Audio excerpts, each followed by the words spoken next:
Bueno, hoy vamos a ver un nuevo tema que se llama fórmula mínima. Vamos a realizar un ejemplo en el cual una levadura tiene estos porcentajes de composición de cada uno de los distintos elementos y lo que nos piden calcular es eso, su fórmula mínima. Antes de hacerlo, vamos a recordar un poquito acerca de algunos métodos que existen, por ejemplo, para determinar el porcentaje de algunos elementos.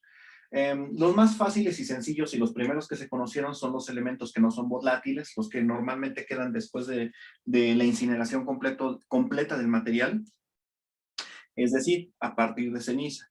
Cuando tú quemas una célula así completamente, bueno, no una célula, cualquier material orgánico queda ceniza.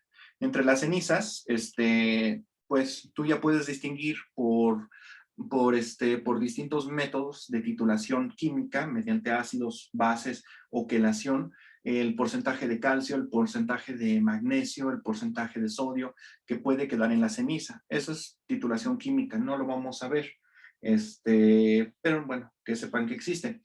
Hay otros métodos un poco más sofisticados para conocer específicamente algún elemento en específico de lo que hay. Por ejemplo, el nitrógeno amoniacal total que forma la materia orgánica se puede conocer por el método de Kelda.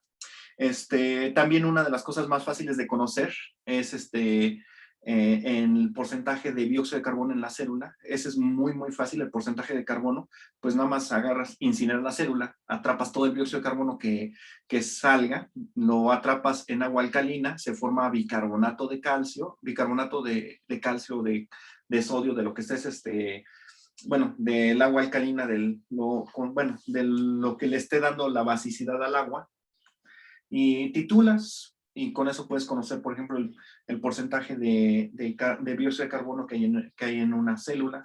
Con eso determinas el porcentaje de carbono.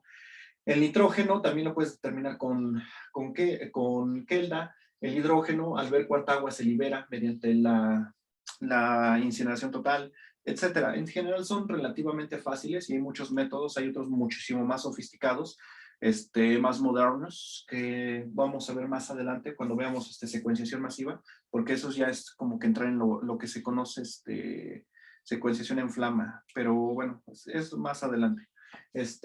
Ahorita lo que me interesa nada más es que sepan que sí existen distintos métodos para conocer qué porcentaje forma a una célula de cada uno de los elementos. Y bueno, entonces, para conocer la fórmula de una célula, a lo que suena, sí, la fórmula de una célula, ¿qué es lo que vamos a realizar? Primero necesitamos conocer los pesos atómicos de cada uno de los elementos. El carbono pesa, bueno, lo voy a poner más para acá, los pesos atómicos. El carbono pesa 12, el oxígeno pesa 1, el hidrógeno pesa 16 y el nitrógeno pesa 14.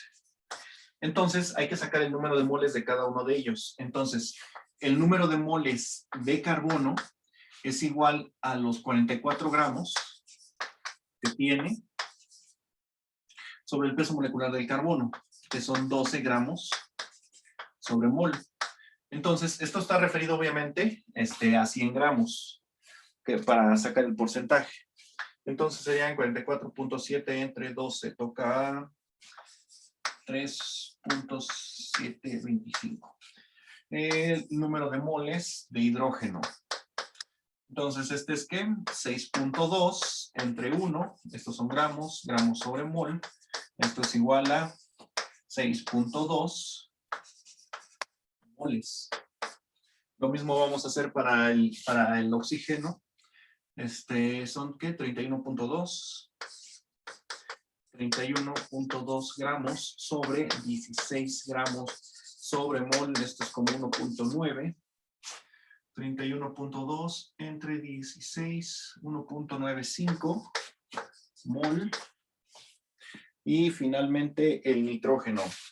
Los moles del nitrógeno son 8.5 entre 14 gramos sobre mol. 8.5 entre 14 me dan 0.607. 0.607 moles. Y bueno, ¿esto cómo se acomoda? Tratamos de acomodarlo de manera que se vea bonito. lo más estético posible en realidad para la lógica que se maneja, que es acomodarlo con la famosa fórmula del Chon. Entonces, primero normalmente ponemos el carbono, luego el hidrógeno, el oxígeno y finalmente el nitrógeno. Aunque en estos dos muchos autores cambian la posición, no importa realmente, nada más tener en cuenta cuál es cuál. Y bueno, entonces los acomodamos. 3.7 de carbono, 6, 1.5 y 0.67. Y los acomodamos en esa forma. Entonces, siempre la fórmula mínima va a estar así, formando lo que es el Chon. Los de carbono tenemos 3.7, 25. De estos son 6.2, 1.95 y 0.607. Ahora, normalmente cuando ustedes ven una fórmula mínima, el carbono siempre se refiere a base 1. Entonces, para hacerlo a base 1, todo esto lo dividimos entre el número de moles de carbono, de átomos que tiene el carbono. O sea, 7.25, 3.725, 3.725, 3.725, etc. Entonces, ahora sí, el carbono va a quedar con 1. 6.2 entre 3.725, 6.2 entre 3.725. El hidrógeno va a quedar con 1.66. El oxígeno, 1.95 entre 3.725. 0.523 y finalmente el nitrógeno 0.607 entre 3.725 toca 0.162. 0.162.9. Y así es como quedaría la fórmula mínima de ese microorganismo. Obviamente esto no es completamente representativo, tal vez estoy omitiendo algunos porcentajes aquí que me faltan, no estoy incluyendo el sodio, no estoy incluyendo el magnesio, otros elementos que se encuentran obviamente en cantidades importantes dentro de la célula, solamente estoy metiendo estos en el balance. ¿Por qué? Porque estos son los que participan principalmente en la bioenergética. Ninguno de los otros va a sufrir oxidorreducción para producir energía. Entonces, estos son los que más me van a importar precisamente para hacer los balances de energía en la célula y por tanto también de oxígeno y de nitrógeno para las proteínas y lo que quiera analizar de la bioquímica. Yo dividí aquí todo entre 3.725 para dejar el coeficiente del carbono como 1 siempre. Siempre, siempre. Y es así como lo vas a encontrar en todas. O sea, realmente como es 1, pues no lo escribes. Pero así es como lo encuentran en todos los artículos. Entonces aquí les presento una tabla de algunas fórmulas mínimas de algunos microorganismos. Aquí tienes bacterias en general, algunos ejemplos, Klebsiella, levaduras, cándidas. Por ejemplo, aquí tienes estas cándidas, tienes 4 cándidas sutilis. 2 fueron crecidas con glucosa y 2 con etanol, pero aquí vemos también que tiene una diferencia de crecimiento muy, muy amplia. Es que esta fue crecida en presencia de oxígeno y la otra no. Lo mismo con estas dos. Esta fue crecida en presencia de oxígeno y esta no. Entonces, pues se ven ahí las grandes diferencias en la velocidad específica de crecimiento. Y entonces, al final se hizo el porcentaje de cada uno de los elementos que forma la célula, se obtuvo la fórmula mínima, y como tienes fórmula mínima, también puedes tener lo que se conoce como peso molecular, el peso molecular de la célula. Bueno, referido a esta fórmula mínima. De hecho, vamos a calcularlo para el ejemplo que acabamos de hacer. Gracias. Ajá. Entonces, pues sí, vamos a calcularlo. Todas están referidas siempre dejando a la base del carbono como 1. Entonces, carbono pesa 12, hidrógeno pesa 1, el oxígeno, ya no se va a ver, el oxígeno pesa 16 y el nitrógeno pesa 14.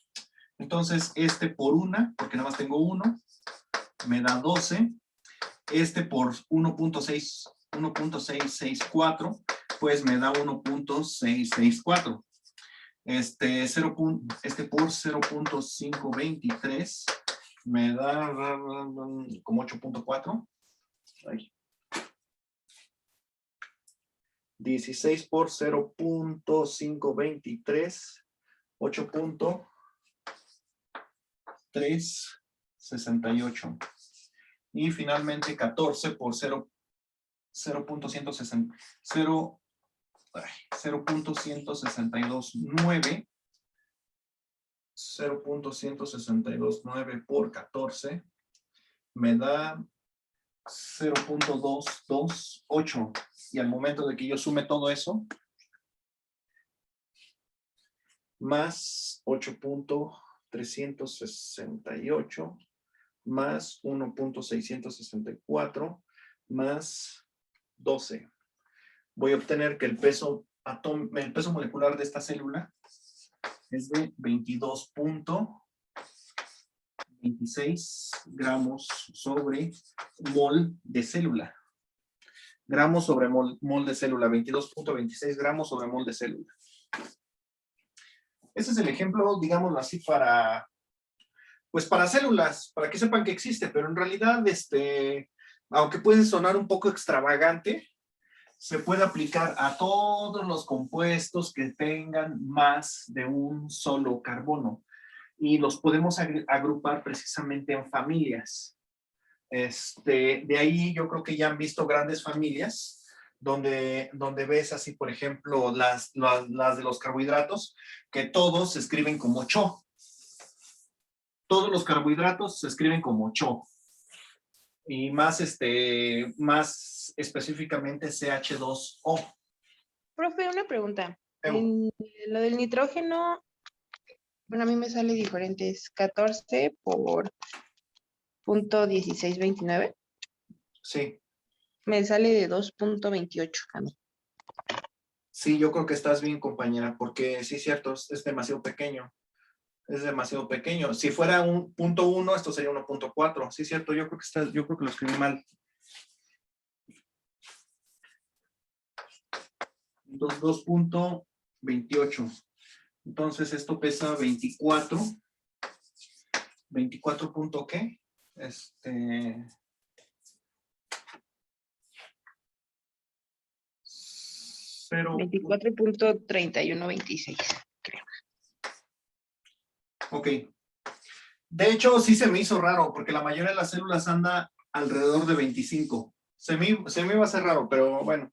Luego, si hay cosas raras, y como te acabo de tomar, luego sí, de repente te encuentras algo así. Pero la mayoría anda alrededor de 25, 25.5, 26 las más pesadas, 27 las super mega pesadotas, las que tienen mucha proteína y mucho oxígeno. Las que tienen mucha proteína y mucho oxígeno, por lo tanto tienen muchos carbohidratos también.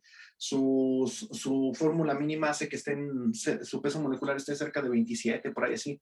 Pero la mayoría de las que crecen en condiciones anaerobias, que casi no acumulan ni proteínas ni carbohidratos, su peso molecular anda un poquito abajo de 25. Pero sí, 22 sí estaba demasiado bajo, demasiadísimo bajo. Bueno, bueno, eso que se les quede como dato técnico, porque sí lo vamos a ver más adelante. Lo vamos a ver como ejemplos, no se los voy a preguntar, pero van a estar viendo conforme hagamos cálculos que va a quedar así. Bueno, entonces, les decía, la inmensa mayoría de los carbohidratos los agrupan en familias así. Vamos a ver si es cierto. ¿Qué peso molecular tiene esta cosa? Bueno, pues el carbono pesa 12, el hidrógeno pesa 1, el oxígeno pesa 16, de este hay 2, de este hay 1 y de este hay 1. Entonces son 12, 2 y 16. El peso molecular me da 30 gramos sobre mol.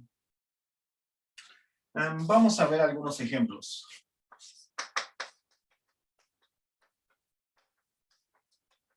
Ácido láctico. ¿Cuál es la fórmula del ácido láctico?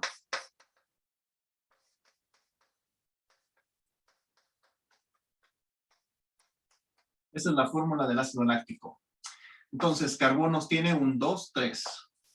Oxígeno, bueno, hidrógenos. Hidrógenos tiene 1, 2, 3 y 3 son 6. Oxígenos tiene 1, 2, 3. Entonces, su fórmula, esta es la fórmula. Esta sería fórmula